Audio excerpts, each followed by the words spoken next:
Alright guys, so today I'm going to be discussing whether the hunting game Way of the Hunter is worth it or not.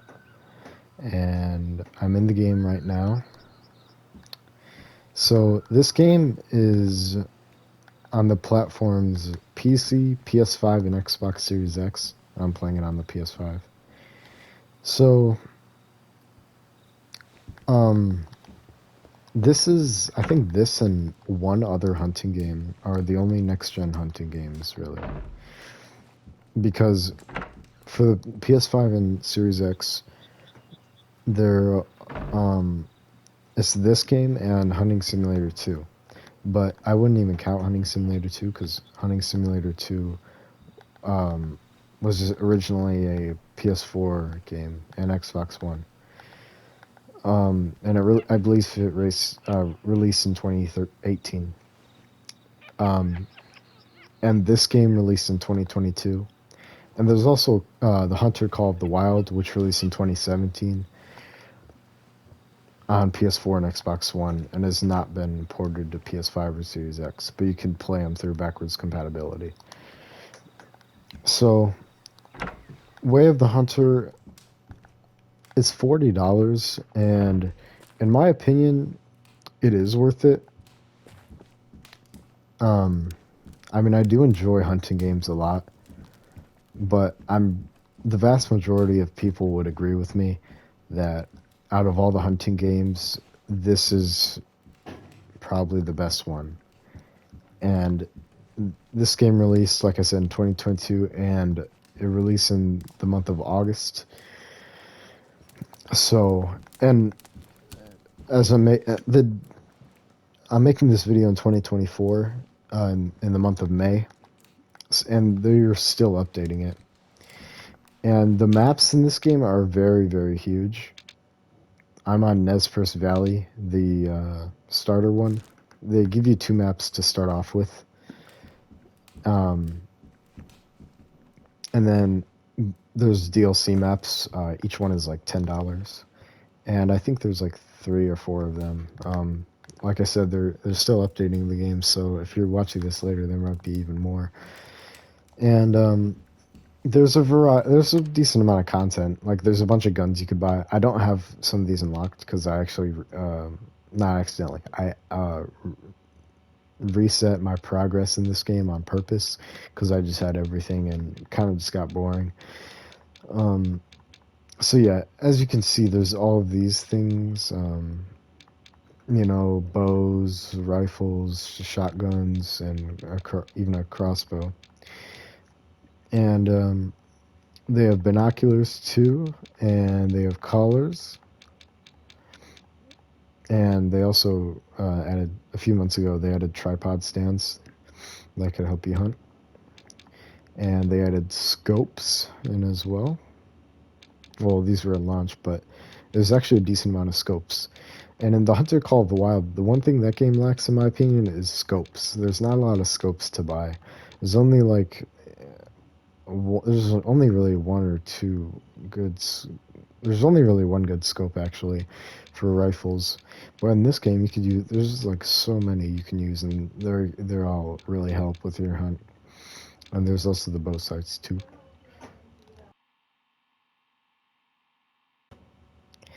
And they also have vehicles in this game, actually a lot more than they do in Call of the Wild. And in Hunting Simulator 2, I don't even think they have any vehicles. So in this game, all of the vehicles are free. I'm almost certain. These 3 you don't have to buy. They just come like you don't have to buy with in-game currency. But these bottom 4, you have to buy them. This one is, as you could see, it's like about 10,000, and these 3 are 40,000. I don't know why I don't know why they decided to price these 4 times higher than this one, because the only difference between these bottom 3 and this green one is that the appearance. That's it. So yeah, I don't know what they were doing or thinking. But anyway, so there's also boundaries, or licenses, you could call them whatever. And what they are is, so on certain parts, since the maps are so huge, on certain parts of the maps, you'll walk to them and it'll say you need permission to hunt. On your screen, it'll say, like, a red bar will pop up and it'll say permission to hunt required. And um, let's go back to it. And so what these are is passes you could buy to remove that, so you can hunt in those areas. And you may say, oh, what if I just shoot an animal in the private areas without this? When you go to claim this, the answer is when you go to claim the animal, it won't let you claim it. It'll say like seized by property owner or something. And you also, there is a alternative way to get these passes, and it is to just like go to the cabins and do this missions. And I'm pretty sure in multiplayer you can't do the missions, like so you'd have to do it in single player. So yeah. Um, let's see. And yeah, there's some on different maps too. Um, on the DLC maps, there's only like one or two. Yeah, on the newest one, there's only two, and on the previous two DLC maps, there's only one on each one. And so that's about it for the using like the shop. And they also continuously add stuff.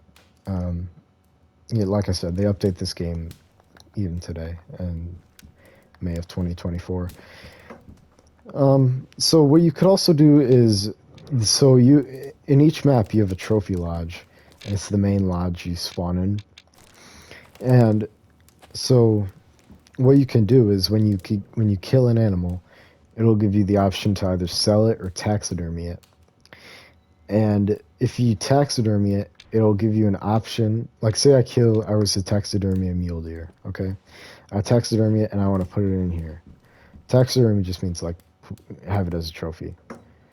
You wouldn't get any money for it, but, so, say I wanted to put it here. So I'd hit X on here, and then, as you see in the bottom, it says mule deer, and it costs 230 to put it there. So that's approximately all the stuff you could use your money for. I mean, I think that's everything. I could be missing stuff. I doubt it. That's probably everything. And there's also storage, and this is just where you change your rifles and stuff, and your guns, and your gear. And the thing I like about this game over Call of the Wild, one feature, is that the ammo is completely free in this game. And whereas in Call of the Wild, you have to buy the ammo. It's only like one ammo type in Call of the Wild is free, which I don't like.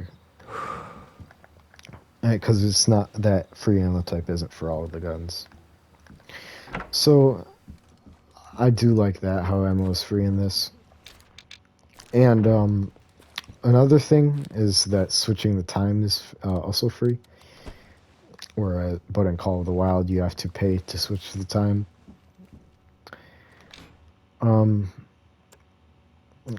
And yeah, so there's a story mode for every map you can do. And I mean, I think I played all of them except the Matariki Park map story. But the ones I played, they were all decently good. I think though, the Nez Perce Valley, like the starter map, this map I'm on right now, had the best story in my opinion. Yeah, I mean, the other ones are still good, but this is my favorite one. And so I guess I'd say the final, well, not the final thing, but additionally, another thing I like about this game is that it's not as grindy as Call of the Wild. You don't have to grind a crazy amount because the weapon prices are a lot less compared to Call of the Wild. So in Call of the Wild, like a good gun, like a really good gun. So for example, like the 7mm that's in this game and Call of the Wild. In the Call of the Wild, it's like 36,000. So that's like 60, 70 animals you have to kill just to get one rifle. But in this game, it's 1500, as you could see. And a 1500, you know, if you get like good hunts, you could kill, like, say, just from deer, you could probably get it in like, I mean, it depends what age you're shooting, but probably an average, maybe like 8, 7 deer around there, compared to 60 or 70 in Call of the Wild. So, and that's just deer. So in this game, you know, I mean, it's not like an incessant grind like it is in Call of the Wild. You know, it's a lot more relaxed, and you know, you don't feel you lose as much if you decide to restart, which I really, really like. And so, all right, I'm gonna give you my final reason why I like this game, and I believe it's worth the $40. All right, so my final reason of why I prefer this game over Call of the Wild is because in this game there is difficulties, and in Call of the Wild there is no difficulties. So in this game, I mean, I'm pretty sure we all know what difficulties are, right? So, you know, in the easier difficulties, the animals don't get spooked as much, and uh, you know, like it's just a lot of easier stuff, like animals. It's easier to track the blood trails of animals, and in the higher difficulties, it's like harder to do all of that. So you could choose which way you want to play the game, which I love just so much about this game. This game is, in my opinion, is such a step up from Call of the Wild. It feels, it kind of feels like kind of the old Cabela's games, but simultaneously, it has like good graphics and a bunch of good stuff about it, which I prefer. So yeah, that was about it. I hope you found this video helpful about my review of Way of the Hunter and why I believe it's worth $40. And I am out.